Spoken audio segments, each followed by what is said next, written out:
Matapos naman ang pansamantalang pamamalagi sa Pilipinas, umuwi muna ulit ang magkakapatid na Josh at Bimby sa kanilang nanay na si Kris Aquino sa Amerika.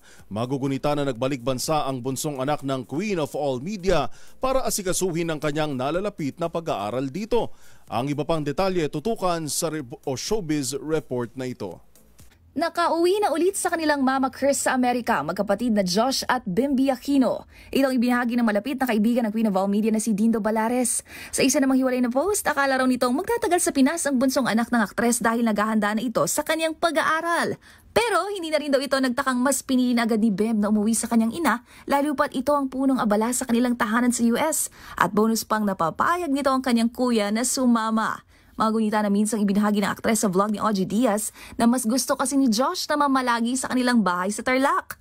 Kamakailan nga lang, laman din ng mga balitang magkapatid matapos ibahagi ni First Lady Liza Araneta Marcos ang pagbisita sa kanya ng dalawa, kung saan mismong si PBBM na ang nagpaliwanag na may kinalaman sa pagbiyahe ng mga Aquino ang idinulog sa unang ginang, na hindi naman daw katakataka dahil tiyahin ito ni na Josh at Bimby.